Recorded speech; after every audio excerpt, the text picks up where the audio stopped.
어떤 그 회사가 나스닥 검토라는 게 기사가 떴어요. 업계에서 봤을 때는 이거는 그 오보다. 대표님하고 잠깐 이야기했는데 굉장히 씩 웃으시더니 K뱅크랑 토스를 비교하는 건 토스 입장에서는 자존심이 상하지 않을까요? 토스 같은 규모의 회사가 40%씩 성장을 계속 한다는 건 사실 쉬운 일은 아니죠. 처음으로 상반기에 흑자를 기록했어요. 토스 증권의 경우에는 상반기 매출이 1,751억 원이에요. 전년 동기 대비 81% 성장한. 이승건 대표가 요 주식담보대출을 뭐 크게 받아서 이게 나중에 상장에 영향을 미칠 수도 있어요. 뭐 이런 기사들이 좀 있었는데 토스의 홍보팀이나 이런 데서도 보통 친절하게 답을 해주는데 이 질문을 하면 단답형으로 관계없습니다. 수백억의 개인 대출 받았고 수천억 원 규모의 연대 보증이 또 걸려 있거든요. 안녕하세요. 티타임즈 홍재 기자입니다. 네, 안녕하세요. 바이라인 네트워크 심재석입니다. 예, 안녕하세요. 월 11,900원 아웃스탠딩 최용식입니다. 그래서 오늘 미국 상장을 노리는 토스 스타트업들은 왜 미 증시를 노리나 라는 제목으로 이야기를 해볼 텐데요. 요게 지금 토스에서는 인정을 한 건지, 그 다음에 토스는 왜 미국 상장을 노리는지 그것부터 좀 한번 짚고 넘어가 보겠습니다. 네, 토스에서 뭐 공식적으로 반드시 가겠다 이런 거는 아니지만 일단 미국의 상장을 추진한다. 그거는 이제 뭐 아주 공식적인 입장은 아니지만 뭐 대체적으로 공식적인 입장으로 이해하면 될 것 같고요. 그 배경에 대해서는 뭐 여러 가지 해석이 가능한데 가장 이제 간단한 해석은 한국 시장에서 토스가 원하는 기업 가치를 얻을 수 없다. 그러니까 상장을 하면 투자자들도 엑시트하고 그다음에 새롭게 자본도 유입되어서 이제 또 그 돈으로 또 투자도 하고 이런 게 이제 목표잖아요. 근데 이제 한국 시장에서는 현재 토스가 원하는 그런 기업 가치 밸류로 이제 상장을 하기 어려울 것이다. 라고 이제 자체적으로 판단한 게 아닐까 싶고요. 외부에서 봐도 토스가 기대하는 기업 가치를 한국 시장에서 달성하기는 어려울 것이다라고 보는 시각이 뭐 일반적인 것 같습니다. 토스가 2022년에 마지막 투자를 받을 때 마지막 투자 기업 가치 밸류가 이제 한 9조 안팎이었어요. 9조 원. 근데 이게 주관사를 선정하던 당시에 5월, 2월에 그 상장 주관사를 선정했는데 그때 주관사들이 뭐 한 15조, 뭐 20조 우리가 할 수 있어 막 이런 식으로 이제 토스한테 오퍼를 넣으면서 그런 수치를 말했단 말이죠. 근데 현재 우리나라 주식시장에서 토스가 상장하는데 15조, 20조를 받을 수 있냐 사실 쉽지 않을 거거든요. 그렇게 되면 뭐 코스피에서도 굉장히 높은 저기 그렇죠. 기업 가치 아닌가요? 15조 기업 가치라면 카카오뱅크가 10조 정도 하거든요. 그리고 비슷하게 볼 수 있는 뭐 카카오페이 이런 데는 한 3조 정도 해요. 시가총액이. 네. 그러니까 카카오페이 보다는 뭐 토스가 비즈니스가 더 뭐 좀 잘 되긴 하지만 여기 카카오페이 3조인데 토스를 15조, 20조로 줄 것이냐 그건 좀 무리가 있지 않을까. 뭐 그런 의미에서 한국 시장에서는 좀 어려울 것 같다라고 생각해서 나스닥이나 또는 뭐 뉴욕 거래소 같은 데 가면 가능하지 않을까라는 기대를 하고 있는 거겠죠, 토스는. 네. 그거 외에도 좀 약간 이게 좀 비즈니스와는 좀 다른 얘기인데 그 로망이기도 해요. 창업자들의. 사실은 우리나라에서 상장을 하는 게 어떻게 보면 창업자에게는 굉장히 큰 로망이고 수건이고 목표이죠. 그리고 기업 입장에서는 어떻게 보면 보증을 받은 거죠. 그 정부로부터. 그 뭐랄까 지속 가능성을 우리가 심사해서 오케이 했다.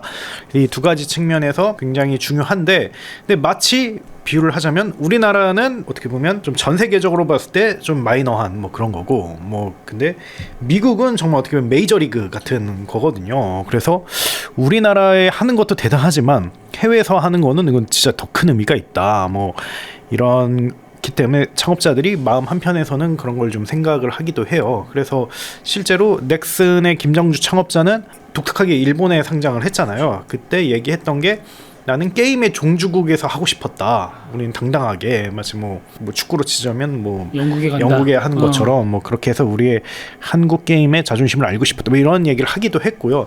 실제로 뭐 창업자들하고 얘기를 많이 해보면 정말 미국 증시에 하고 싶다라고 이렇게 이야기하기도 하고 동경하고 이렇게 선망하는 그런 게 있어요. 그래서 뭐 기억나는 거는 어떤 그 회사가 이렇게 뭐 IPO에 대한 이야기가 나왔는데 나스닥 검토라는 게 기사가 떴어요.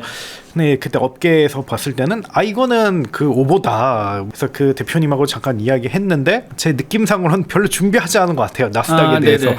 근데 이렇게 굉장히 씩 웃으시더니 아예 뭐 그거는 뭐 여러 가지 안 중에서 뭐 생각할 수 있는 그런 카드입니다라고 이렇게 되게 좋아하시면서 제가 봤을 때는 이거는 좀 오보니까 기분 나쁠 수가 있을 텐데 그걸 좀 즐기시는 그런 느낌도 받았거든요. 그 뭐 스포츠로 치면은 뭐 한국에서 뛰고 있는 축구 선수인데 영국에서 뭐 오퍼 넣었다 뭐 이런 오보였지만 뭐 그런 거를 이제 받은 느낌. 그렇죠. 예, 이렇게 다 위상 올라갔다라고 해서 사실 뭐 기업 가치에 대한 게 뭐 핵심이지만 좀 이렇게 곁가지로 뭐 이런 뭐 이슈도 있다라는 걸 말씀드리고 싶네요. 예. 그러니까 기업 가치를 충분히 받기 위해서 그 다음에 나름 창업자의 로망도 어느 정도 작용할 수 있다라는 말씀들을 해주셨고요. 토스의 미국 진출에 영향을 미쳤다고 판단되는 기사가 하나 있는데 그게 바로 최근에 또 인터넷 전문은행 1호로 꼽히는 K뱅크가 IPO를 하려고 하다가 지금 일단은 좀 접었다고 해야 되나요? 좀 미뤘다고 해야 되나요? 지금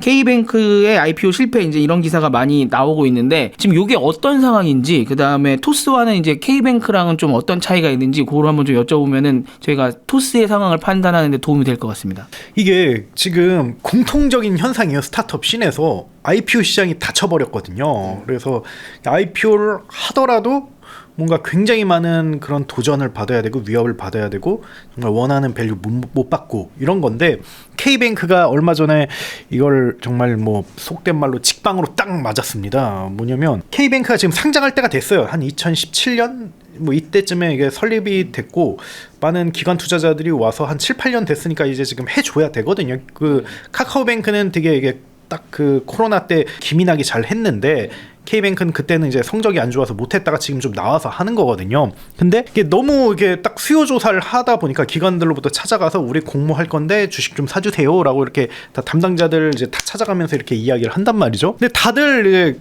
그 난색을 표하는 거죠. 밸류가 이거 너무 높은데요. 왜냐면 K뱅크가 제시한 그 기업 가치가 5조 원인데 5조 원이 굉장히 부담스럽게 느껴지는 거죠. 그래서 금융사 같은 경우 뭐 여러 가지 기업 가치를 측정하는 그런 평가 도구가 있는데 PBR을 많이 써요. 그래서 주가 순자산 비율이라고 해가지고 회사가 가지고 있는 순자산이 그 기업 가치에 이제 뭐 몇 배나 되냐 네. 이런 걸 통해서 이렇게 하고 이걸 동종업계 평균을 내 가지고 높으면 비싼 거고 낮으면 뭐 좋은 건데 뭐 싼 건데 저평가된 건데 근데 우리나라 4대 지주 PBR이 1이 안 돼요. 근데 그리고 4대 지주들은 되게 배당 많이 때려서 되게 뭐 좋은 주식이라고 평가받는데도 PBR 1이 안 됩니다. 카카오뱅크의 경우 한 1.6 정도 돼요. 근데 K뱅크는 2.5배를 제시한 거예요. 그러니까 뭐 되게 그 투자자들로서는 말도 안 된다. 야, 4대 지주 배당도 이렇게 잘해주는 데가 1도 안 되고 가장 앞서 나가고 가장 최첨단이라 불리는 인터넷 뱅크인 그 카카오뱅크가 1.6인데 니들이 왜 어떻게 2.5가 될 수 있냐 뭐 이렇게 이야기를 했고 그 외에도 짜잘하게 되게 좀 문제점이 좀 있습니다. 비판 여지가 있어요. K뱅크가 예를 들면 그 예금의 17%가 가상화폐 거래소인 그 업비트의 예치금이에요. 그래서 이 자체가 좀 부담으로 작용될 수가 있고 그리고 최근에는 그 가상자산 보호법이라는 게 만들어져 가지고 최소한의 이율을 이렇게 보장하게끔 법으로 정해졌거든요. 그래서 2% 이상 줄 수 있도록 왜냐면 투자자들의 그런 걸 보호하기 위해서 그게 어떻게 보면 K뱅크 입장에서는 그게 부담인 거죠. 더 나아가서 공모 때 그 보통 신주랑 공모랑 이렇게 섞어서 이렇게 배정을 하는데 보통 투자자들은 좀 신주를 많이 하길 바래요. 왜냐면 구주가 이렇게 풀리면 왠지 투자자들이 이거 니들 뭐 속된 말로 쫄리니까 지금 빨리 털고 나가려는 거 아니냐 뭐 이런 게 있기 때문에 근데 이번에 구주 물량이 좀 많았어요. 그러니까 쉽게 말해서 뭐 이해가 됩니다. 투자자들은 빨리 좀 이렇게 하고 싶겠죠. 그러니까 예를 들어 중고거래 물품이 쏟아져 나오면 중고값이 떨어지잖아요. 그렇죠. 예, 자꾸 그렇죠. 그 전에 주식 들고 있었던 사람이 나 먼저 털고 나갈래 지금 이렇게 되니까 그렇죠, 예. 저거 별로 매력이 없는 거 아니야 이렇게 되는 거죠. 그렇죠. 예. 그래서 뭐 속된 말로 쫄리냐 뭐 이런 거죠. 그래서 이 모든 것 때문에 지금 현재 K뱅크가 IPO가 좀 잘 안 되고 있는 상황이고 실제 철회를 한 거죠. 그럼 이게 토스랑 뭐가 비슷하고 뭐가 다르냐 이렇게 볼 수가 있는데 일단은 그 비슷한 점은 그 토스는 좀 뭐 K뱅크보다는 좀 더 일찍 투자를 받았는데 여기도 펀드 만기가 돌아왔어요. 그래서 지금 빨리 상장해줘야 되는 뭐 그런 이슈인데 기업 가치와 뭐 여타 여러 가지 리스크가 발목을 잡고 있는 상황이고, 그리고 내수 기업이라는 것도 비슷하죠, 둘이. 그리고 금융사라는 것도 비슷하고 뭐 기업 가치 측정이라든지 이런 것도 PBR로 갈 가능성이 있다는 측면에서 비슷합니다. 그래서 다만 다른 점은 K뱅크보다는 상황이 좀 더 낫다. 네. K뱅크 경우 해외에 뭐 상장할 그런 명분도 없고 이유도 없고 그리고 역량도 좀 부족하거든요. 네. 근데 토스는 여기에 비해서 끊임없이 해외 진출을 타진하고 있고, 그리고 주주 중에서 외국계 투자사들이 꽤 여러 개 있고, 그리고 뭐 기업 가치라든지 비즈니스 기반이라든지 K뱅크보다는 굉장히 좀 뭐랄까 매력적이기 때문에 뭐 K뱅크가 안 된다고 해서 뭐 이게 토스에게 아주 큰 영향을 줄 것이냐, 이건 좀 아닌 것 같다, 이렇게 정리할 수가 있습니다. K뱅크랑 토스를 비교하는 건 조금 토스 입장에서는 자존심이 상하지 않을까요? 그 뭐 일단 아까 언급됐다시피 K뱅크는 거의 이제 업비트와의 관계가 매우 중요한 비즈니스에서 핵심인 그런 비즈니스를 하고 있고, 일반적인 뭐 금융 서비스 측면에서 보면 일단 한 티어 아래라고 봐야겠죠. 그 카카오뱅크에 비해서도 한 티어 아래라고 봐야 되고, 근데 카카오뱅크가 이제 아까 PBR이 1.6배 정도라고 하셨는데, 카카오뱅크가 상장할 때 PBR은 7.6배였어요. 그러니까 지금은 엄청 이제 PBR이 떨어져 있지만 많이 성장했다는 얘기네요. 자산이 많이 올라갔다. 그렇게 해석할 수도 있고 주가가 떨어졌다라고 해석할 수도 있고. 네. 그 K뱅크 입장에서는 카카오뱅크는 7.6배 상장했는데 난 2.5배를 안 해준다고 좀 그런 생각을 할 수도 있죠. 그리고 토스의 경우에 그 마지막 투자 PBR이 10배 정도였어요. 근데 이제 그때 그 9조 정도라고 했으니까 지금 2배로 상장을 하고 싶어 하면 PBR을 20배를 달라는 건데, 한국에서는 뭐 사실 되게 힘든 얘기죠. 우리나라 증시 상황을 어느 정도 단면적으로 보여주는 건데, 이게 우리나라 증시는 굉장히 지금 비상장 시장하고 괴리가 너무 큰 거예요, 사실. 그러니까 비상장 시장에서는 뭐 정말 PBR이라든지 뭐 PR도 잘 안 쓰이고 뭐 정말 PSR 뭐 이런 걸로 쓰이고, 그리고 뭐 상장한다라고 하면 외국 기업을 막 데리고 오거든요. 우리나라 기업 안 데려오고, 내수 기업인데도 불구하고. 뭐 이번에 근데 K뱅크도 똑같이 그렇게 했거든요. 뭐 일본의 인터넷 기업, 인터넷 뱅크, 뭐 미국의 인터넷 뱅크 이걸 들어오고, 뭐 여러 가지 뭐 비상장 시장에서 통용되는 걸 해서 딱 들어왔는데, 근데 이미 그 우리나라 주식 시장에서는 그거보다 훨씬 더 이렇게 낮게 형성돼 있는 거죠. 그래서 이게 되게 뭐랄까, 그 우리나라의 주식 시장에 뭐 아픈 부분을 보여줬다라고 할 수도 있고, 아니면 숙제를 보여준다라고 할 수도 있는 거죠. 그래서 어떻게 하면 더 매력적으로 이렇게 해야 할 것이냐고. 반대로 비상장 주식에서는, 주식 시장에서는 너무 과대평가되고 있다, 거품이 있다라고 이렇게 평가할 수도 있는 거죠. 그래서 이 두 개를 이게 계속 그걸 맞추는 게 앞으로 굉장히 중요한 과제이고,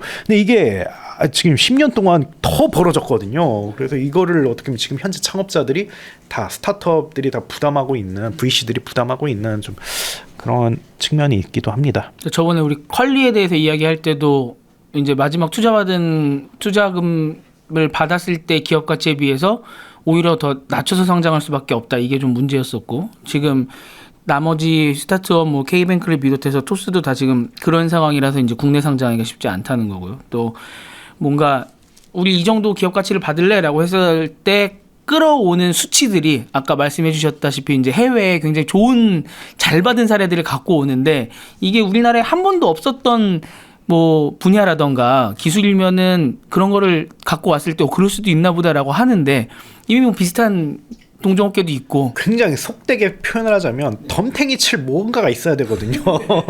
근데 이번에 더본코리아는 덤탱이 칠 뭔가가 있었죠. 팩종원. 그러니까 팩종원이면 아무리 봐도 이게 외식업계 PR이라든지 이런 게 턱없이 낮은데, 그냥 팩종원 한 걸로 이제 모두가 다 마비가 됐잖아요. 스토리텔링이 되니까. 네. 이런 게 있었는데 K뱅크는 그게 못한 거고, 이제 그걸 이제 카카오뱅크가 어떻게 보면 다 이제 빨았던 거죠. 그 그런 요소들을. 그래서 뭐 근데 토스의 경우는 전 여지가 있다. 덤탱이란 말이 이제 좀 죄송한데 저 스타트업 종사자다 보니까 어쨌든 뭔가를 이게 할 수 매력 포인트가 있어서 좀 다를 수도 있다 그렇게 생각합니다. 매력적으로 포장할 수 있는 수단이 있다. 하지만 이제 K뱅크 같은 경우는 그 수단이 조금 부족했다. 밖에서 보기에 그렇게 말씀해 주셨고 그래서 토스가 그래도 상황은 좀 나은 편이다. K뱅크가 이렇게 실패하는 게 토스에 직격탄을 주거나 하지는 않을 것이다라고 좀 분석을 해주셨고요. 그럼 이제 토스의 상황이 어떤가를 봐야 될 시기인 것 같습니다. 그래서 지금 토스가 이제 전체적으로 돈을 뭐 얼마나 벌고 있는지, 얼마나 성장하고 있는지 이걸 좀 봐야 우리가 뭐 나중에 PSR, PBR, PER 이런 거 비교를 해봐도 이거 어떻게 되겠구나 예측들을 좀 하시지 않겠습니까? 좀 어떤 상황입니까, 토스는?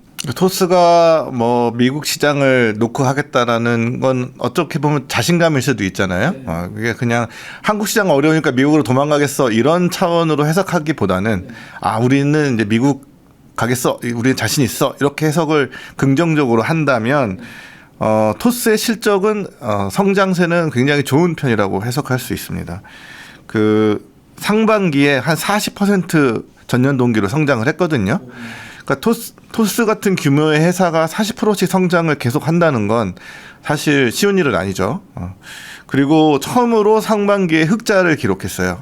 아직 규모가 크지는 않지만 이제 돈을 뭐 조금이라도 버는 회사로 시작을 했으니까 이게 사실 이 전환이 딱 된 뒤에 어떻게 되느냐는 또 봐야 되잖아요. 또 뭐 한두 분기 또 어거지로 흑자 냈다가 다시 또 돌아갈 수도 있고 쿠팡처럼 한 분기 조금 흑자 내더니 쫙 또 흑자로 가는 그런 회사도 있으니까 뭐 그건 지켜봐야겠지만 어쨌든 전기는 사상 창립 이래 최초로 이제 영업이익을 기록을 했고 그리고 성장세는 여전히 40%. 그러니까 성장세를 줄이고 뭐 마케팅비를 축소해서 흑자를 낸 게 아니고 성장은 계속하면서 흑자를 냈다라는 측면은 굉장히 긍정적 신호로 해석할 수 있겠죠. 그래서 이게 좀 의미가 있는 게 그 2023년에 약간 위태위태했어요. 이게 좀 제가 실적을 봤는데 그때 22년 대비해서 이게 성장세가 좀 줄어든 그런 게 있었거든요. 그래서 그때 제 기억으로는 그 2023년에 분기별로 계속 성장을 했는데 한 번 멈췄거나 아니면 좀 성장세 굉장히 둔화된 적이 있었어요. 그래서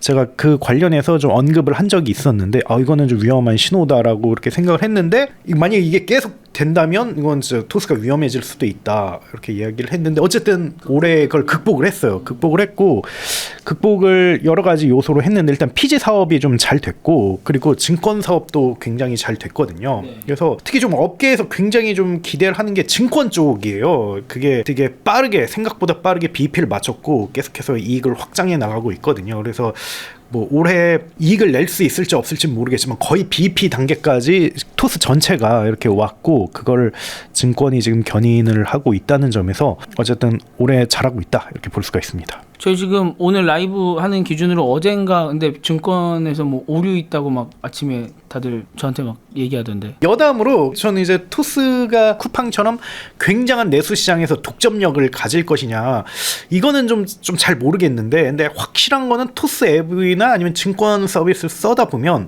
확실히 4대 금융지주의 그런 IT 서비스보다는 진짜 한 단 위더라고요. 모든 면에서. 그렇기 때문에 이거는 좀 토스의 저력을 진짜 무시할 수는 없겠구나 뭐 이런 생각도 들었습니다. 잠깐 실적을 말하자면 상반기 매출이 1,751억 원이에요. 이게 전년 동기 대비 81% 성장한 그러니까 어마무시 성장을 2배 거의 가까이인 성장을 했고 그리고 영업이익도 306억 원. 근데 토스 증권이 생긴 지 몇 년 안 됐거든요.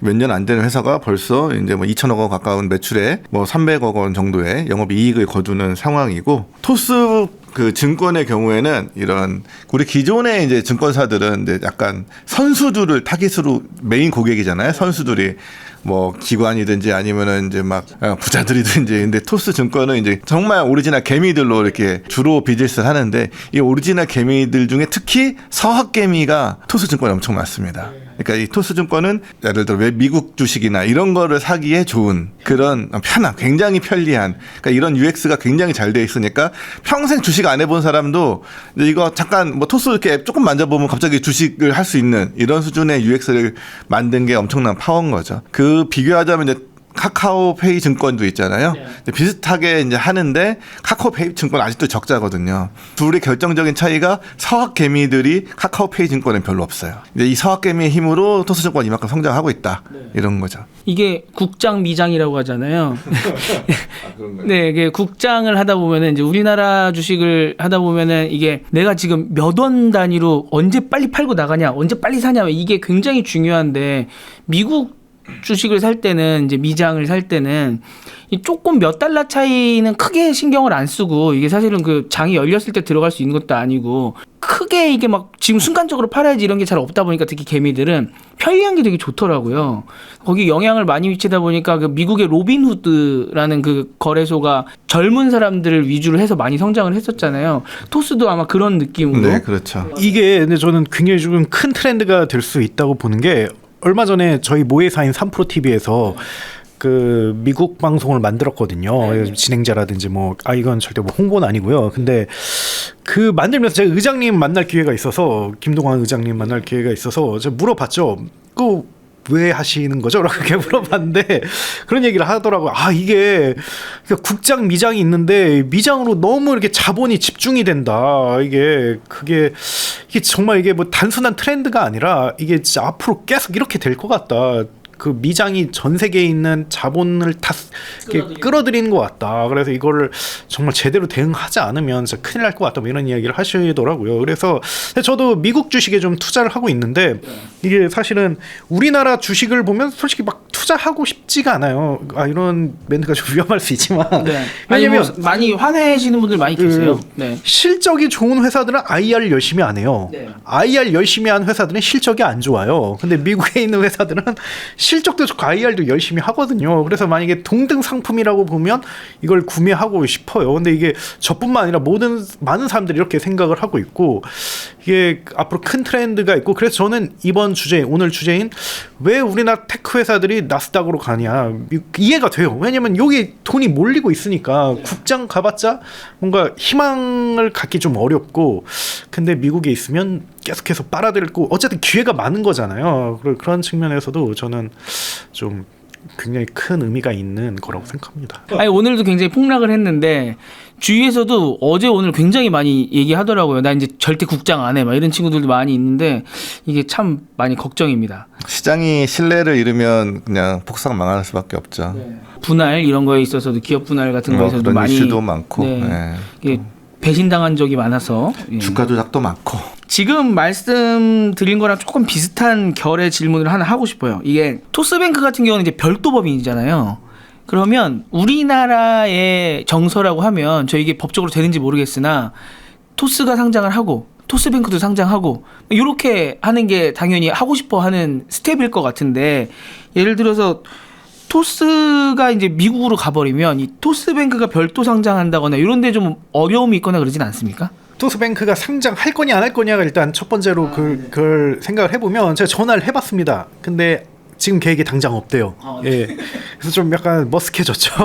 근데 좀만 생각해봐도 그 당연한 게 거기가 그 2020년에 설립이 됐어요. 토스뱅크가 그냥 4년밖에 안 됐어요. 근데 지금 투자자들로선 당장 뭔가 큰 이슈가 있지 않는 이상 뭐 이걸 회수시켜달라 할 타이밍이 아니거든요. 한 3, 4년은 있어야 돼요. 그래서 지금 당장 가셔야 되지 않았다라는 거는 좀 맞고요. 그래 압박을 받지 않았다라는 것도 맞고.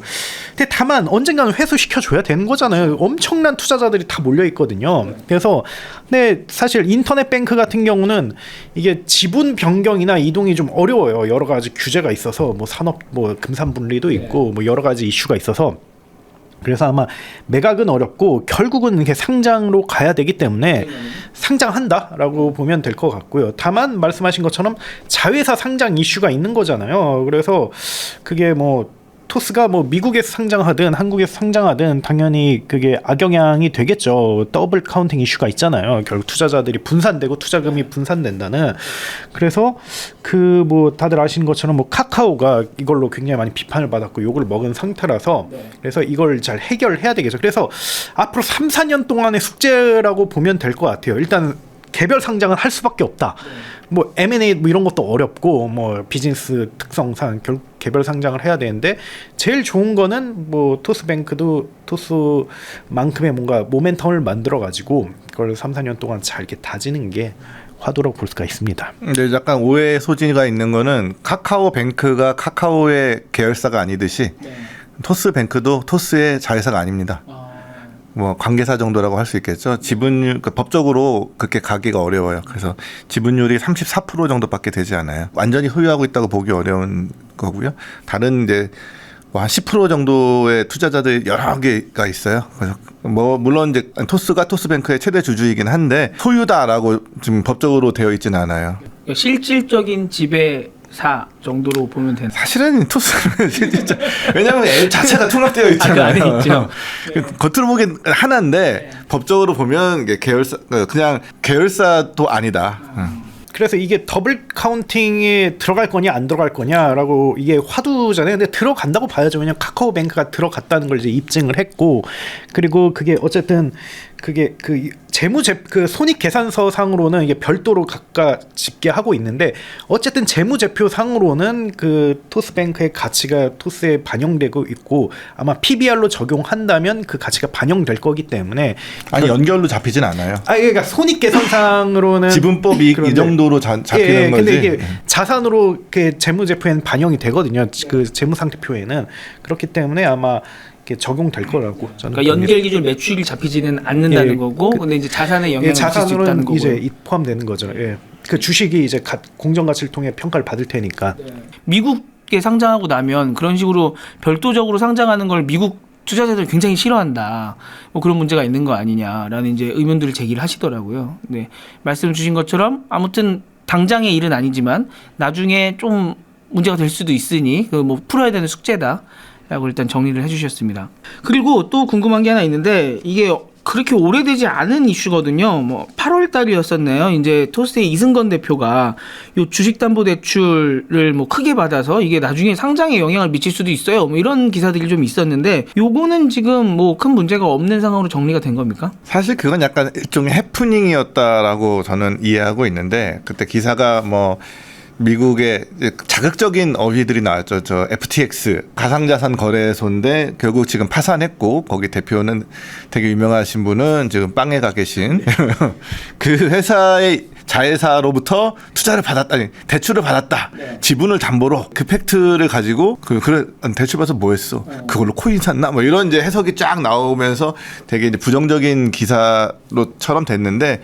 뭐 지금은 큰 이슈는 되지 않는 것 같아요. 그때 당시에 이제 어떤 해명이 있었냐면은 대출을 받은 건 팩트다. 근데 일단 지분 담보는 아니었다. 그 FTX 계열 그 자회사로부터 그 맥로린 인베스트먼트라는 회사인데 그 회사로부터 대출은 받은 건 팩트지만 그 주식을 담보로 받은 건 아니다라고 했고, 근데 이제 그거를 갚았어요. 대환대출로 갚았는데 대환대출을 우리나라의 이제 한국투자로부터 대환대출했는데 여기에선 이제 지분을 주식을 담보로 대환대출을 했어요. 그러니까 현재 담보가 잡혀 있는 거죠. 그 한국투자증권에. 그래서 우리 이승건 대표의 주식이 담보로 잡혀 있는 건 팩트다. 그래서 뭐 그런 게 이제 현재까지 팩트고 뭐. 그 당시 문제 또 경영권의 문제 이거는 뭐 주식 담보 됐다고 경영권이 위협받는 건 아니잖아요. 물론 돈을 못 갚으면 문제가 셀 수 있겠죠. 네.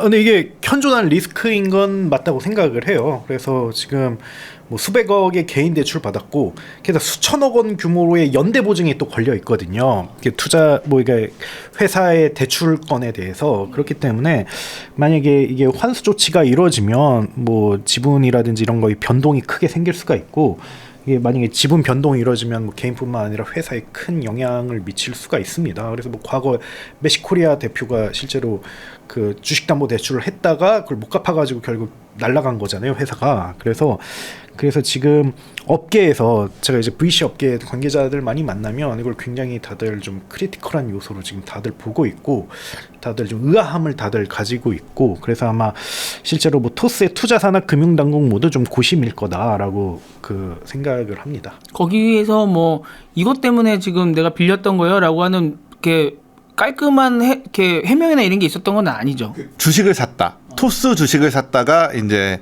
공식 해명이에요. 토스 주식을 왜 샀냐? 그 막 이제 우리 성과로 주식을 막 주잖아요. 그러다 보니까 자꾸 이승만 대표의 지분율이 희석되고 이렇게 하니까 주식을 사서 지분 어떤 그 자기 지분율을 지켜야 이제 경영권에 위협이 없으니까 지분율을 지키기 위해서 그렇게 했다라는 그 해명을 했고, 그래서 제가 그 주식 변동, 주식 수 변동을 쭉 봤어요. 그랬는데 2021년부터 2022년 사이에 보유 주식이 확 늘어나더라고요. 그때 몇백억 한 700억 원어치, 요즘 주가 기준으로, 그때 더 비쌌을 텐데 요즘 주가 기준으로 한 700억 원어치 정도의 주식 수가 확 올라가더라고요. 그래서 요때 샀나 보다라는, 그렇게 저는 이해를 하고 있습니다. 그러니까 그때도 이제 대출 받았다는 규모가 한 700 몇십억 정도였었던 것 같은데, 그래서 그 해명이 맞다고 하면은 아무튼 자기 지분을 강화하려고 대출을 받았는데 결과적으로 언론에 나온 거는 그것 때문에 경영권이 흔들릴 수 있다는 이제 그런 약간 아이러니한 점인데, 근데 이게 사실 이제 정황이죠. 나 주식 샀다라는 거는 현재 토스 측의 공식 입장이고, 그거를 증명할 뭐 확고한 증거는 뭐 주식 산 거래 내역 이런 건 제시한 건 아니니까. 근데 이제 우회적으로 봤을 때 그 보유 주식 수를 보니 좀 늘었다. 그까지는 이제 확인이 됩니다. 그래서 이게 좀 우려스러운 부분은 어쨌든 그때 계속 그 뭐랄까 두 가지 측면인데, 일단은 아마 판단에는 이제 경영권 방어도 있겠지만, 근데 경영권 방어하기에는 사실 이승건 대표님의 그 지분율이 충분하거든요. 그래서 아마 그게 이제 계속 오를 거라는 가정하에 한 게 아니냐. 뭐 어떻게 보면 좀 자기를 가장 잘 믿는 건가요? 투자를 하는데 나한테 투자하는 거네요? 그렇죠. 예, 뭐 내 회사에 투자한 거죠. 예, 그거는 다른 주주들이 볼 때도 좋은 거잖아요. 근데 그게 만약에 좀 돈이 많아서 뭐 한 거라면 뭐 그게 아닌데, 사실 대부분 자산이 주식인 상황에서 되게 좀 그 어떻게 보면 위험할 수도 있는 거죠. 계속 오를 거라는 그걸 그 가정하에 한 거니까 주식이. 또 다른 의미의 영끌족이네요.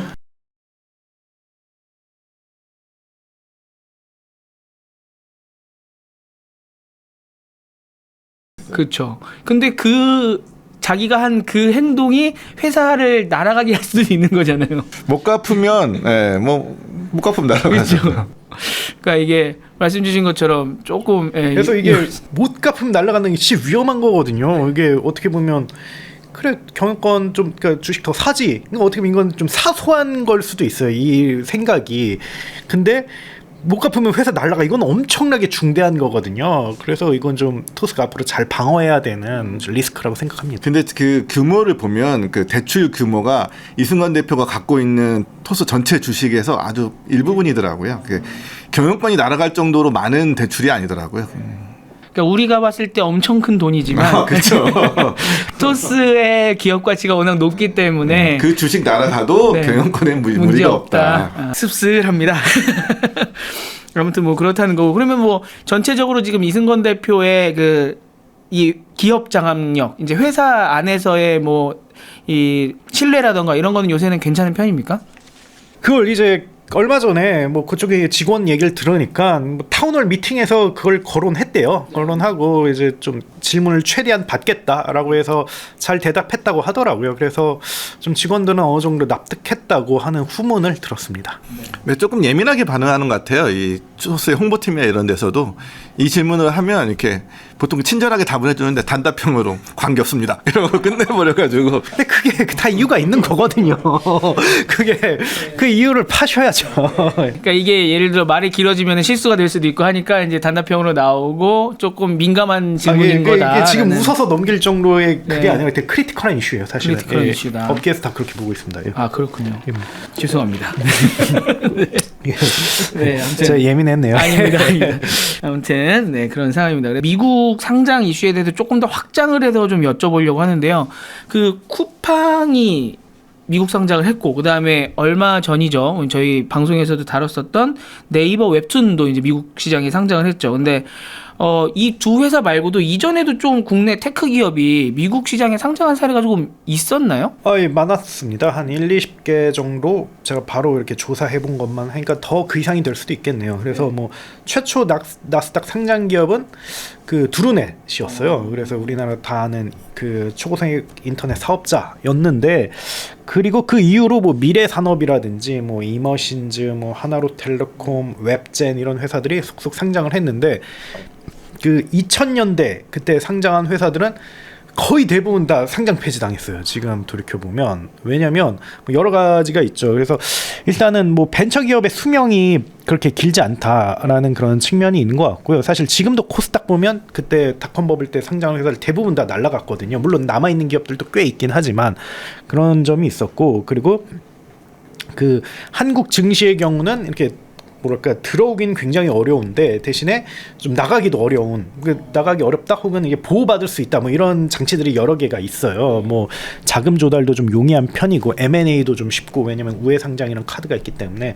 그래서 계속 존속이 가능한데 미국 증시는 정말 뭐 얄짤없이 딱 상장 폐지를 바로바로 시키거든요. 그리고 뭐 그게 이제 문화에, 이제 증시 문화에 굉장히 녹아들어 있어요. 뭐 예를 들면 뭐 다우존스만 하더라도 계속해서 이렇게 경쟁을 시키거든요. 그래서 요번에 하면 이제 밀리고 그다음 추가로 이제 유망한 회사를 넣고, 그래서 다우존스 지수가 계속 우상향일 수밖에 없는 게 이제 무한 경쟁을 시키고 무한 퇴출을 시켜버리기 때문에. 근데 우리나라 회사들이 요게 이제 그 당해낼 수가 없었던 거죠. 그래서 지금 결과는 좀 다 그 안 좋았던 그런. 현재 상장되어 있는 회사가 그라비티, 그 한 회사가 상장되어 있다. 우리나라 회사 중에는 유일하다고 합니다. 뭐 앞에 언급된 그 많은 회사들은 다 이제 상장 폐지됐고. 뭐 G마켓도 예전에 했었던 것 같고. 네, G마켓도 나왔죠. 그러니까 좀 대학교랑 비슷하네요. 우리나라는 대학교 들어가긴 어려워도 졸업하긴 쉬운데, 뭐 미국 대학교는 들어가긴 쉬워도 졸업은 어렵다 이런 얘기 많이 학비도 있잖아요. 비싼 것처럼 상장 유지 비용도 굉장히 비싸다고 합니다. 상장 유지하는데 뭐 연간 몇십억이 든대요. 그러니까 이제 웬만한 기업들은 상장 그 유지 비용 대기도 힘든 거죠. 그러려면 이제 계속 잘 나가야 되고. 요새도 최근에도 뭐 인텔이 그 지수에서 빠지고, 뭐 엔비디아가 들어갔다 이런 기사도 많이 나오더라고요. 쿠팡이나 네이버 웹툰이 이제 저희가 봤을 때는 살아있는, 지금 거기 이제 나스닥에서 잘 버티고 있는, 된 지 얼마 안 됐으니까.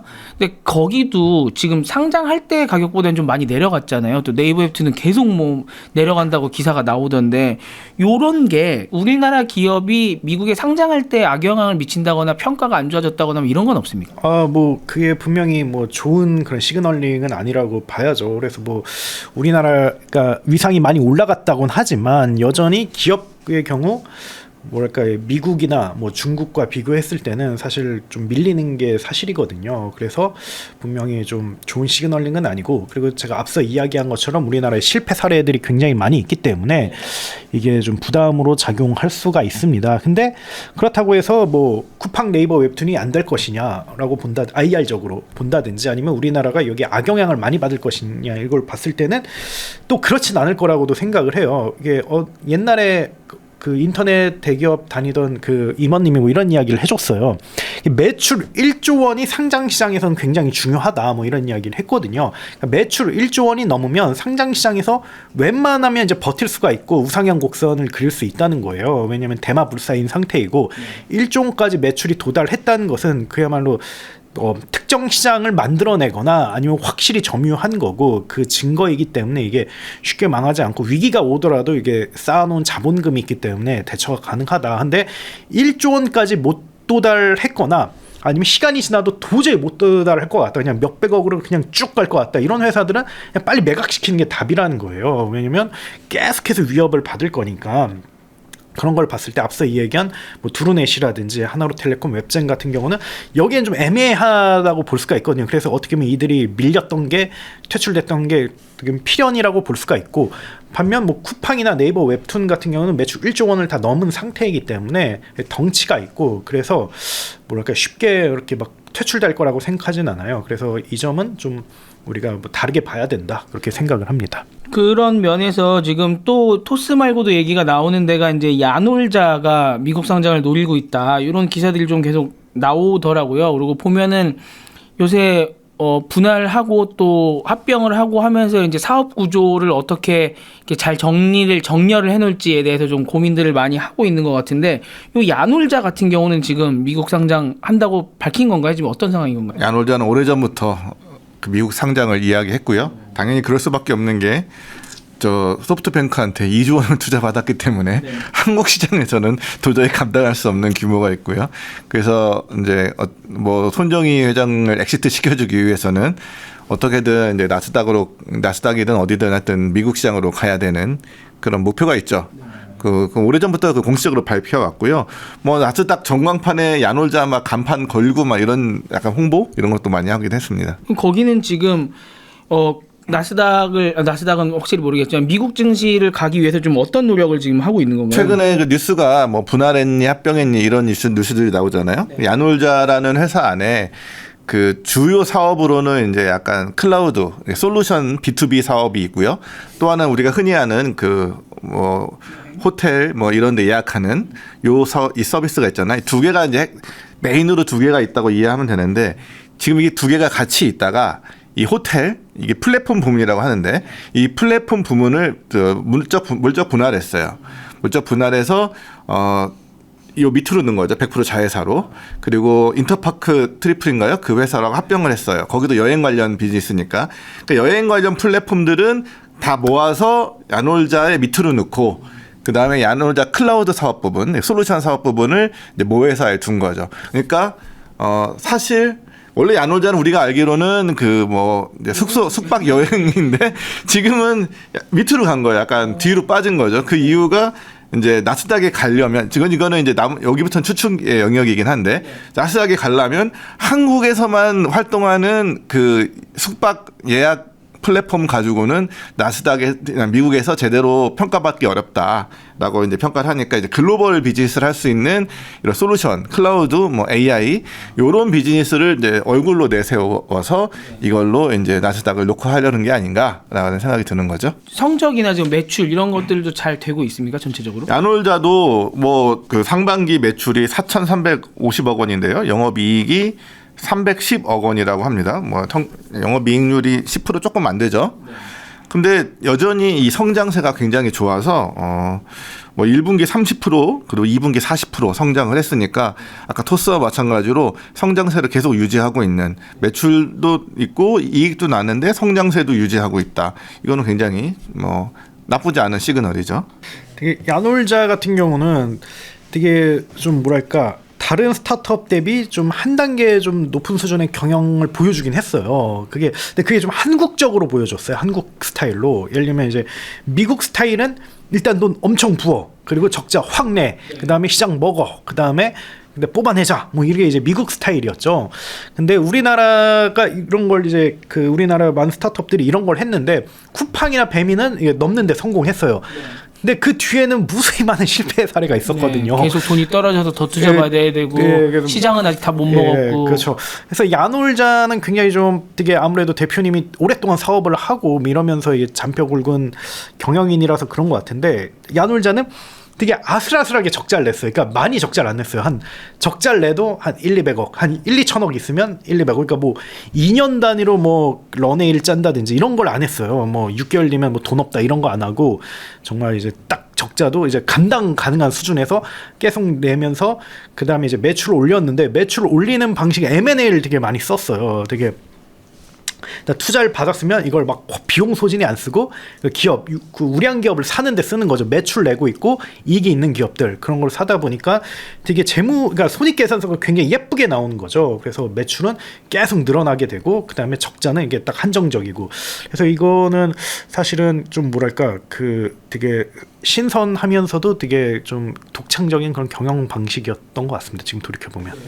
그렇게 가면서 우리가 그 쿠팡의 워너비를 아마존이라고 많이 얘기하는데, 비슷하게 사업 구조를 짜잖아요. 근데 여기도 지금 이제 비슷해졌네요, 아마존이랑. 아마존이 결국 돈은 AWS로 벌고, 원래 커머스는 그냥 뭐 사업 규모는 크지만 영업이익은 뭐 크지 않고 막 이러지 않습니까? 근데 지금 야놀자도 이 클라우드 쪽 기술 쪽으로 테크 기업으로 이제 포지셔닝을 하고, 원래의 이 여행 커머스라고 해야 되나요? 그쪽은 오히려 밑에 자회사로 넣어버리는. 그러니까 OTT 사업 부분이 원래 매출이 대부분이었고 이쪽은 클라우드 쪽 아주 조금이었는데 뭐 지금은 이제 이 클라우드 쪽이 매출 비중이 거의 30% 가까이 올라왔어요. 그러니까 이제는 적지 않은 규모로. 근데 사실 이 과정에서 계속 인수합병이 된 거죠.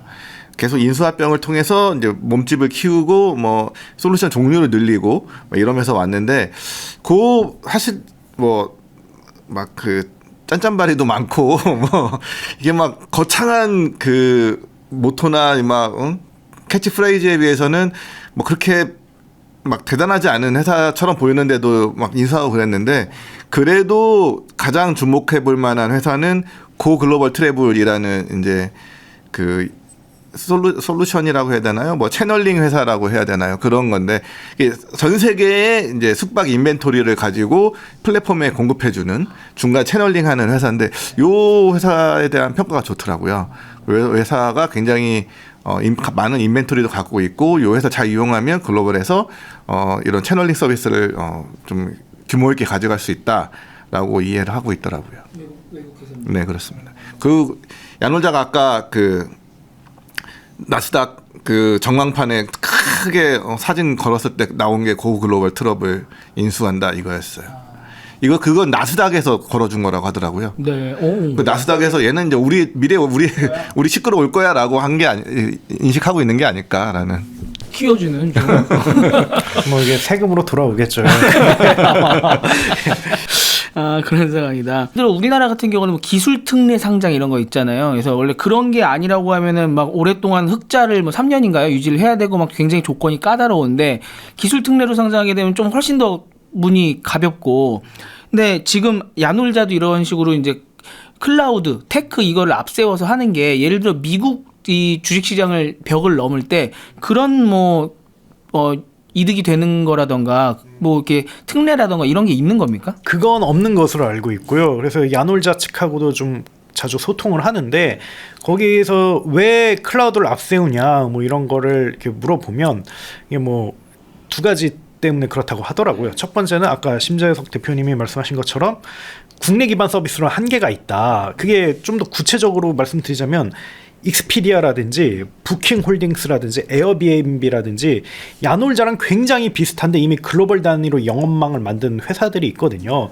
거기는 막 기업 가치가 막 1, 200조 뭐 이래요. 그러다 보니까 이들과 직접적으로 비교를 당할 수밖에 없고 그러면 이게 디스카운트 요인이 되는 거죠. 그래서 이게 좀 굉장히 크고 그 다음에 여기에 덤으로 어쨌든 우리나라 중심에서 계속 사업을 해야 되는데 되게 카카오나 배달의 민족이 이렇게 탈탈탈 털린 걸 이제 본 거죠. 보면서 이거는 국내에서는 잘 돼도 문제다 이거는. 그래서 결국은 해외로 나가야 된다라고 봤는데 근데 그 단순한 OTA 플랫폼으로는 해외로 나가기엔 굉장히 제한적이니까 결국 그걸 우회할 수 있는 수단이 클라우드고 솔루션 비즈니스다라고 판단을 해서 그쪽에 이제 굉장히 많은 그 힘을 싣고 있는 거고 그게 진심이라고 보면 될 것 같아요. 그걸 알 수 있는 대목이 그 심재석 대표님이 아까 그 솔루션 회사를 인수했다고 했잖아요. 그게 수천억 주고 인수를 했거든요.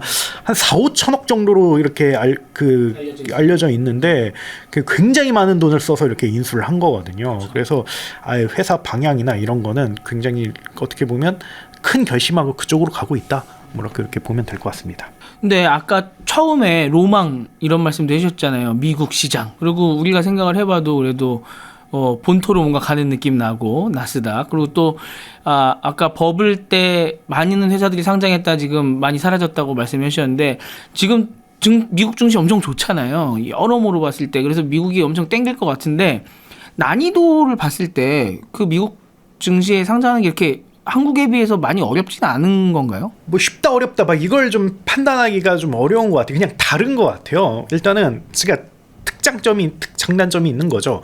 한국의 경우는 기본적으로는 딱 맞춰야 될 손익이 있어요. 그 매출은 다 100억 넘어야 되고 영업이익은 20억 원을 넘어야 되거든요. 그걸 그리고 지속성을 보여줘야 돼. 이게 일시적이 아니라 지금까지 쭉 이렇게 우상향 곡선을 그렸다라는 걸 보여주는 게 이게 기본이에요. 그래서 이걸 맞추는데 이게 굉장히 쉽지가 않다. 이건 해외 기업도 이걸 맞추는 매출 100억 넘는 게 쉽지가 않거든요. 혁신 비즈니스로. 그래서 쉽지가 않은데 다만 우리나라는 기술 특례 상장이라든지 아니면 이런 걸 통해 숨통을 터주죠. 그래서 이건 예외 사례로 이렇게 두는데, 근데 거기 스타트업들과 얘기를 해보면 이게 또 쉽지가 않대요. 이게 왜냐하면 어떤 기업들은 굉장히 스무스하게 가기도 하고 어떤 기업은 계속 이렇게 그 뭐랄까 그 도전을 받는 거예요. 거래소로부터 뭐 시장 분위기라든지 민심에 굉장히 많은 영향을 받는다고 하더라고요. 그래서 이것도 좀 쉽지 않다라고 이렇게 이야기를 합니다. 그래서 우리나라가 기본적으로 좀 들어가기가 쉽지 않은 건 맞는 것 같고요.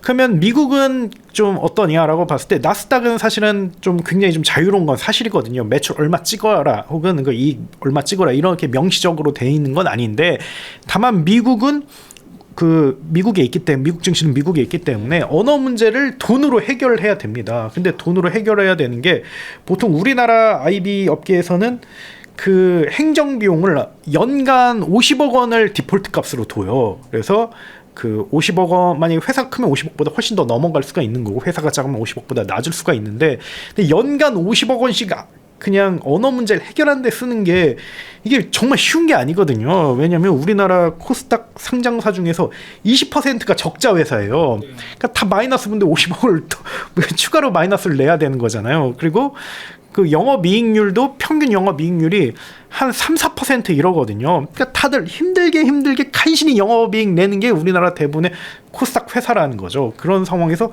50억을 쿨하게 낼 수 있는 회사가 있느냐 없느냐라고 봤을 때 굉장히 쉽지 않다는 거죠. 그래서 우리나라가 쉽지 않은 것도 많은데 미국도 얼핏 쉬워 보이지만 따지고 보면 또 그렇지만은 않다라고 이렇게 볼 수가 있습니다. 그래서 기본적으로 상장은 어렵다라고 이렇게 이해하는 게 좋을 것 같습니다. 약간 축 보완 설명하자면 그 나스닥이라고 우리가 한 단어로 얘기하지만 이 하나가 아니에요. 얘가 세 개로 되어 있어요. 나스닥 글로벌 뭐 이런 게 하나 있고 보면 나스닥 셀렉트 마켓 이게 이제 1류는 나스닥 글로벌 마켓 이게 이제 한 티어 낮은, 그리고 나스닥 캐피탈 마켓 이게 이제 3티어 마켓인데 이 다 조건이 달라요. 그래서 뭐 그 3티어에는 별 조건이 없어요. 뭐 매출 적어도 되고, 근데 이 1티어로 가려면 일정 정도의 매출과 영업이익 아니면 시가총액 얼마 이상 이런 규정들이 있거든요. 승강제가 있는 거네요.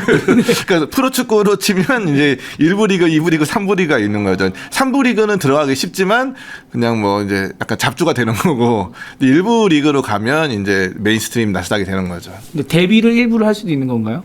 그렇죠. 그 우리 저 웹툰 엔터테인먼트 이게 1부 리그로 데뷔를 했습니다.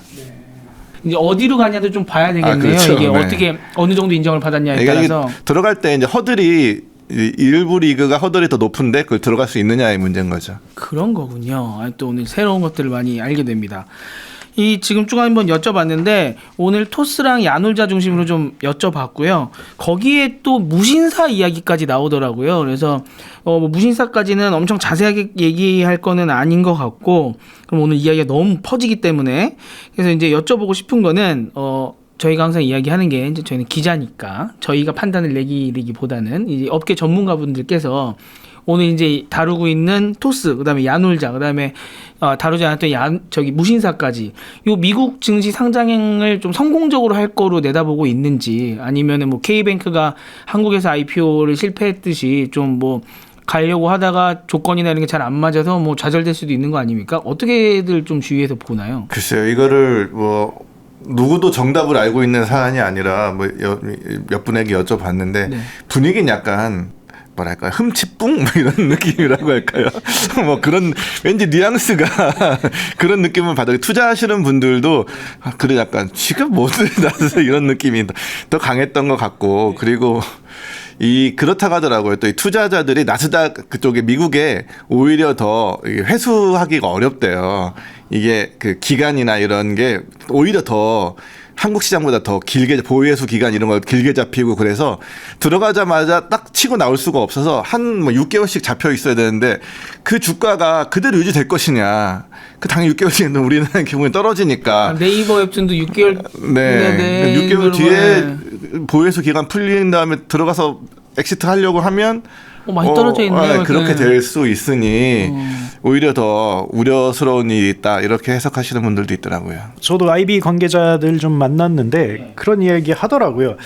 할만하다라는 게 의견이에요. 일단 말씀하신 것처럼 너무나도 이렇게 그 제한 사항도 많고 실제 돼서 될 것도 아니지만 근데 약간 시대가 바뀌었다라는 걸 좀 반영하는 것 같아요. 그래서 그래 몇십억 50 기본적으로 디폴트로 50억 들고 뭐 회수하기도 어렵고 우리나라가 또 미국 중국이랑 기업들과 비교해서 매력적이냐? 아 그건 아닌 것 같고 그런데 토스랑 야놀자 정도면 할 수 있을 것 같다. 뭐 이런 이야기를 하더라고요. 그래서 일단 뭐 기업 가치도 10조 원 넘고 거기 걔네들은 뭐 50억 100억 정도는 충분히 낼 것 같다. 뭐 이런 이야기를 하시더라고요. 그래서 좀 그 시대의 변화에 대해서 좀 이렇게 어필하는 것도 있었고 근데 다만 좀 흥미로운 이야기를 해주더라고요. 근데 돈 문제는 아닌 것 같고 근데 지금까지 그 한때 막 핫했다가 좀 이렇게 시그러들었을 때 그 이유가 있었다고 하더라고요. 그게 뭐냐면 좀 오너들이 그러니까 창업자들이 미국 증시로 갔었을 때 좀 심적인 부담을 좀 느끼는 부분이 있었다고 하더라고요. 뭐 예를 들면 그 뭐 네트워크 문제라든지 아니면 현재 정서 문제 뭐 일례로 뭔가 주가 조작이라든지 아니면 뭐 리걸 리스크가 발생했을 때 우리나라는 뭐 여러 가지 뭐 인맥이라든지 아니면 뭐 변호사 선임 뭐 이런 걸 통해서 막을 수가 있는데 좀 미국 같은 경우는 좀 그런 게 좀 어렵고 그래서 정말 좀 그런 부분에서 어느 정도 대응이 되고 마음의 준비를 해야 좀 들어갈 수 있다. 뭐 이런 좀 흥미로운 이야기도 해줬습니다.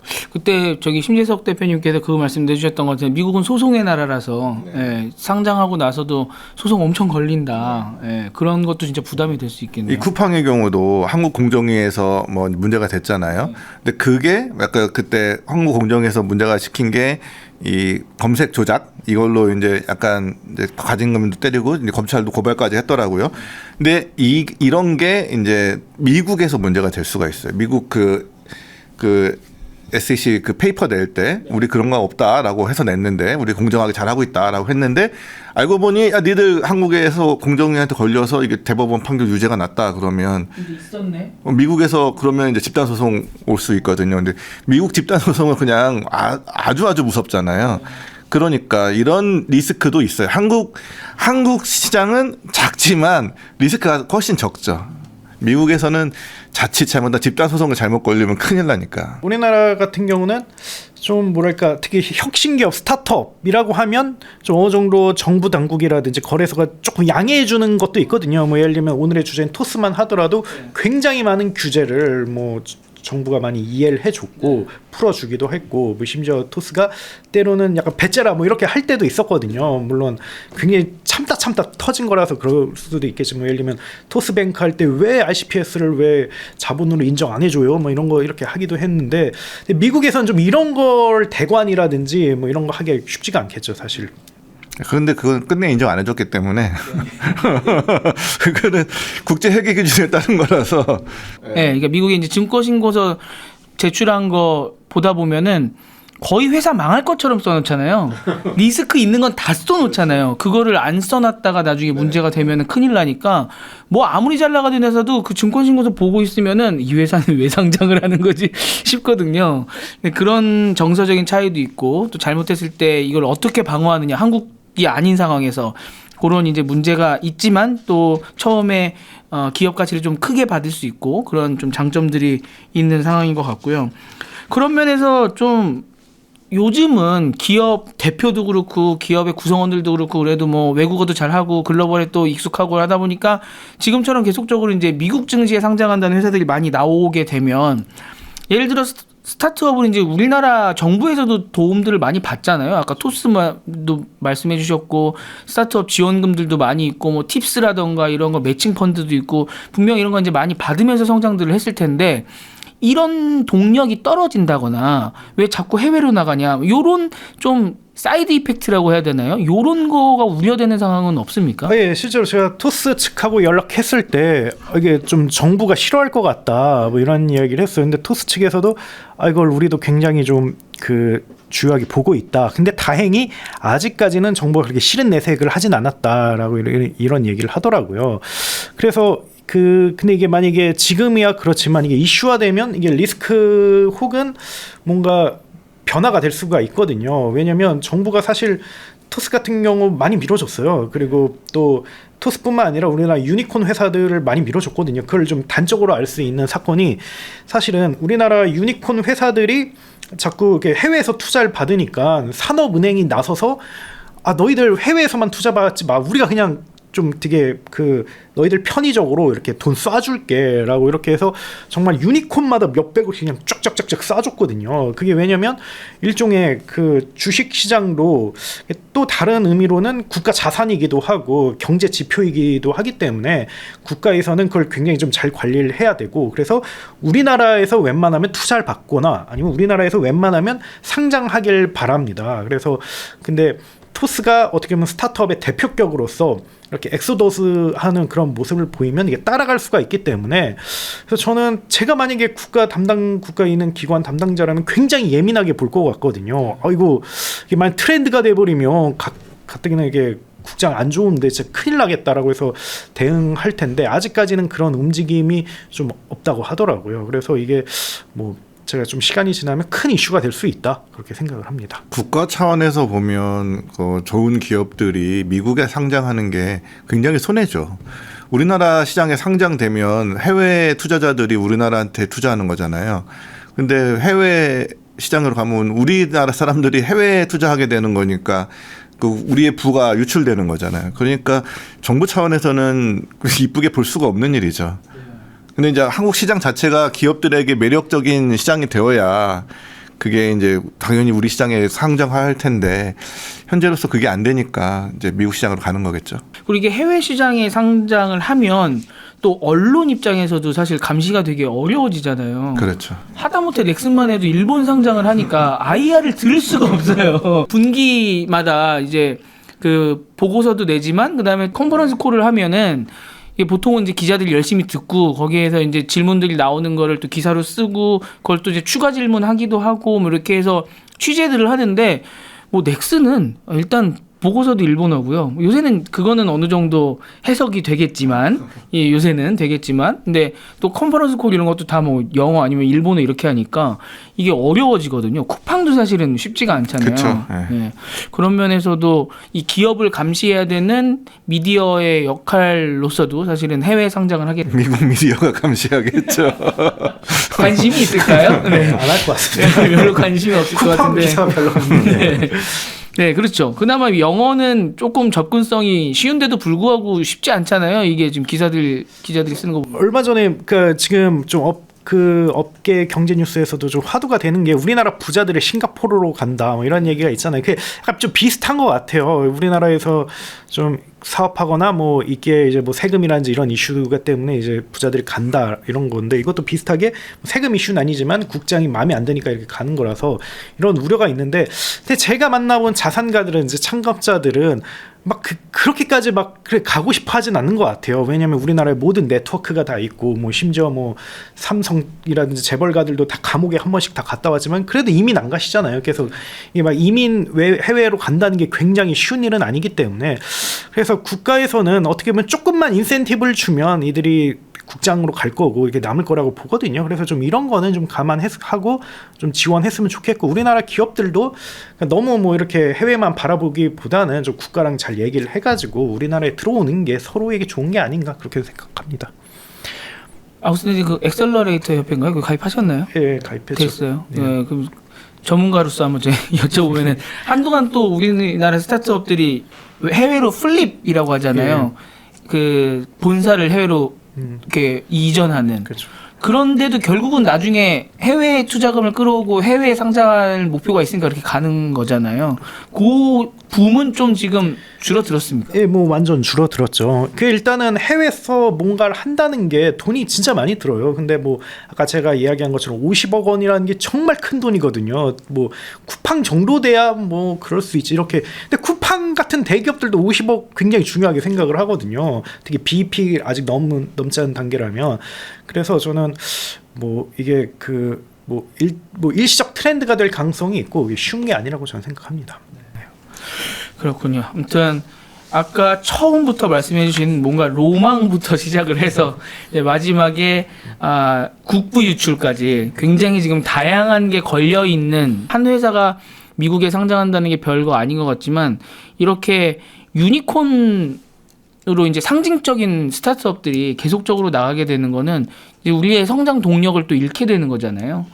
그런 면에서 좀 여러모로 미국 시장에 할 거면 또 성공적으로 안착했으면 좋겠다라는 생각도 들지만 또 국장을 많이 좀 노리시면 좋지 않을까. 저도 그렇게 생각합니다. 만약에 삼성전자가 미국 시장에 상장되어 있으면 아마 지금보다 훨씬 더 높은 가치를 받았겠죠. 근데 우리나라 경제 차원에서 보면 좋은 일이 아닐 거잖아요. 우리 코스피의 몇 프로가 날아가는 거예요. 그렇게 되면은. 네, 그렇게 되면은 우리나라의 동력, 성장 동력이 잃어버리는 거니까 또 지금 스타트업만큼 왜 나라에서 스타트업을 지원을 해주겠습니까? 우리 이제 미래 성장 동력이니까 그런 건데 앞으로 좀 우리나라의 잘 나가는 스타트업들이 우리 국장에 진출할 수 있는 좀 좋은 조건이 마련되고, 예, 그리고 또 그들도 국장을 노리고 좀 이런 일이 많이 발생했으면 좋겠다라고 코스피가 급락한 날 말씀을 드립니다. 우리 개미들은 지금 매우 마음이 아픈 상황이기 때문에 그거를 생각할 때가 아닌 것 같지만 아무튼 여러 마음이 교차하고 있습니다. 아무튼 오늘 토스를 중심으로 해서 이 스타트업들의 미국 상장 붐에 대해서 좀 다뤄봤고요. 또 토스는 다른 일로도 또 다룰 수 있는 기회가 있다면 또 더 자세하게 한번 다뤄보도록 하겠습니다. 아무튼 한 달 반 만에 이렇게 라이브가 돌아와서 또 여러분들과 뵙고 또 두 분과 대화를 나눌 수 있어서 너무 기분 좋았습니다. 아까 처음에 했던 광고를 한 번 더 말씀을 드리면 11월 29일 날 티타임즈가 오프라인 컨퍼런스를 진행을 합니다. AI 에이전트, AI 검색부터 마케팅까지 요 오프라인 컨퍼런스를 진행을 하고요. 또 거기에 더해서 12월 3일과 4일 이틀 동안 마이크로소프트와 함께 AI 트랜스포메이션 위크, 네, 온라인 컨퍼런스 무료입니다. 요거 이제 AI로 전환을 해서 꽤나 지금 많은 혁신을 이루고 있는 기업들의 기업 사례들을 많이 소개를 할 거거든요. 그래서 무료니까 많이 등록을 해주시고 많이 보셨으면 좋겠다라는 생각을 갖고 있습니다. 제가 진행을 하거든요. 이틀 동안. 네, 많이 봐주셨으면 좋겠습니다. 파이라인은 말씀하실 거 있을까요? 딱히 없습니다. 없습니까? 네, 바이라인 애독해 주세요. 네, 바이라인 많이 봐주시길 바라겠습니다. 또 지금 요거 영상 보실 때쯤이면은 아마 이대호 기자님이랑 남현 기자님이 지스타에서 많은 그 게임 기사를 쏟아내신 상황이 가서 많이 봐주시면 좋을 것 같고요. 아웃스탠딩은 뭐가 있습니까? 예, 11,900원. 예, 저희 아웃스탠딩 많이 애독해 주시고요. 그리고 여러 가지 프로모션들 잘 챙겨 봐주시면 감사하겠습니다. 앞으로도 좋은 그런 콘텐츠 드리도록 하겠습니다. 네, 아무튼 열심히 저희도 그다음에 아웃스탠딩도 바이라인 네트워크도 남은 2024년도 열심히 취재하고 또 많은 정보 전달드릴 수 있도록 노력을 하겠습니다. 2주 후에 뵙겠습니다. 감사합니다. 감사합니다. 네, 감사합니다.